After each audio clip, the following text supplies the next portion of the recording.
और जंग के बीच रूस ने बड़ा ऐलान किया है। जेट फ्यूल के निर्यात पर रोक लगा दी गई है। 30 नवंबर तक निर्यात पर रोक लागू रहेगी। जंग के बीच रूस की तरफ से यह बड़ा ऐलान किया गया है, यह फैसला लिया गया है कि जेट फ्यूल का निर्यात नहीं किया जाएगा। निर्यात पर पाबंदी लगा दी गई है और इसके लिए 30 नवंबर तक की तारीख फिलहाल तय की गई है। 30 नवंबर तक निर्यात पर रोक रहेगी।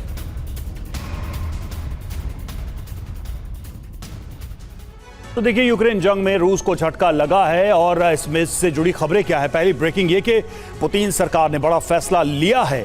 क्या है ये फैसला? तो 30 नवंबर तक जेट फ्यूल निर्यात पर रोक लगा दी गई है। जेट फ्यूल को का एक्सपोर्ट नहीं किया जाएगा। तीसरी बड़ी खबर यह है कि घरेलू ईंधन भंडार सुरक्षित रखने का फैसला किया गया है। जो ताजा हमले हैं उसका इंपैक्ट दिख रहा है।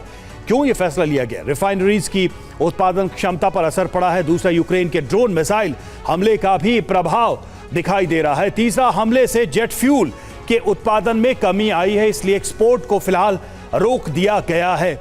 किस किस पर इसका असर होगा? Belarus, Uzbekistan, Mongolia, Kazakhstan, Kyrgyzstan और आर्मेनिया पर इसका सीधा असर होगा। रूस जो फैसला ले रहा है, बड़ी बात यह है कि कई वर्षों के निचले स्तर पर रिफाइनरी का उत्पादन पहुंच गया है। इसका इंपैक्ट देखिए आप। और रूस डीजल और एविएशन फ्यूल का बड़ा निर्यातक है, लेकिन फिर भी रूस ने यह फैसला लिया है कि वो एक्सपोर्ट पर अभी रोक लगाएगा, विराम लगाएगा।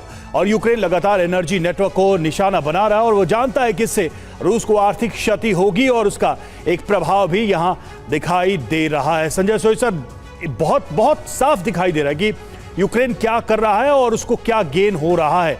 रूस पर इंपैक्ट है, एक्सपोर्ट पर बैन लगाया गया और आने वाले समय में ऐसा नहीं लगता है कि बहुत जल्दी ये सब ठीक भी हो जाएगा, क्योंकि डैमेज जो हुआ होगा उसका इंपैक्ट लंबा रहने वाला है। नहीं, बिल्कुल रवि, एक बहुत सही आकलन है, क्योंकि इस समय में यूक्रेन का उद्देश्य है कि रशिया की लड़ाई लड़ने की क्षमता को कम करना, ख़त्म करना। पैसा, तेल, दोनों ही उनके टारगेट्स हैं। और देखिए, एक तरफ तो तेल और गैस इनका मेन एक्सपोर्ट है, जिसके ऊपर कमी पड़ रही है, जिससे उनके ऊपर इकोनॉमिक क्षमता पे कमी आएगी और लड़ाई लड़ने की लंबे समय तक मुश्किल हो जाएगा। दूसरा उनका एक्सपोर्ट था हथियारों का। वो अभी आज उनके पास अपने हथियार पूरे नहीं पड़ रहे। हर जगह जहाँ जहाँ उन्होंने डिलीवरी है वहाँ पर उनका डिले आता जा रहा है, चाहे वो दुनिया में कहीं से भी, चाहे फाइटर हो या फिर उनके एयर डिफेंस सिस्टम जिनके लिए जाने जाते हैं, सबमरीन्स के लिए जाने जाते हैं, वहाँ पर भी डिले होता जा रहा है। तो इन दोनों चीज़ों पर हमला होने से एक चीज़ फ़र्क ज़रूर पड़ेगा रशिया पे कि लॉन्ग टर्म लड़ाई लड़ने की क्षमता ख़त्म हो जाएगी।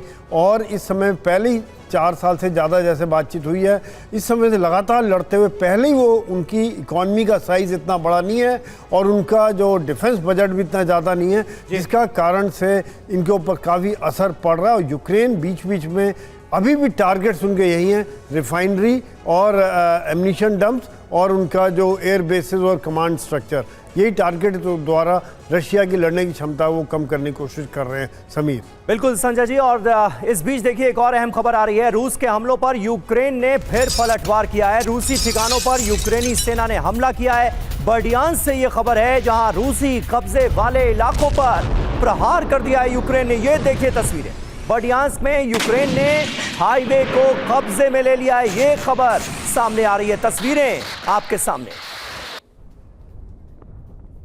तो देखिए, ये बड़ा महत्वपूर्ण डेवलपमेंट है, बहुत दिलचस्प खबर सामने आ रही है। 48 घंटे के अंदर अंदर 2 हाईवेज पर कब्जा हो गया। 30 मई को ज़ैपोरिजिया में और 2 जून को बर्डियांस्क में यूक्रेन का भीषण हमला होता है और दो हाईवेज पर कब्जा कर लिया जाता है 48 घंटे के अंदर अंदर। ज़ेलेंस्की का मिशन हाईवे क्या है? रूस के हाईवेज को अब टारगेट कर रहा है यूक्रेन।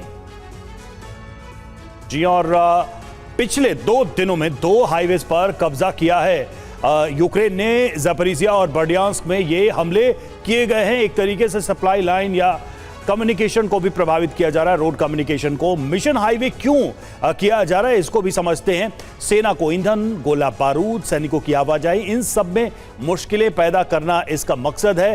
हाईवे पर हमले से फ्यूल सप्लाई का एक संकट खड़ा कर रहा है इजरायल और इसका असर भी हमें देखने को मिल रहा है। जी हां, रूसी अटैक पर ब्रेक भी एक मंशा है। रूसी सैनिकों की तैनाती और रोटेशन पर इसका भारी असर पड़ेगा अगर हाईवेज इस तरह से कब्जे में आते गए यूक्रेन के। आर्थिक असर, सिविलियन ट्रांसपोर्ट प्रभावित होगा, सैकड़ों ट्रक रास्ते में फंस गए हैं। तो ये एक बड़ी मुश्किल इस वक्त पैदा हो गई है, यानी हर तरह से बड़ी चोट पहुंचाने की कोशिश यूक्रेन रूस को करता हुआ नजर आ रहा है।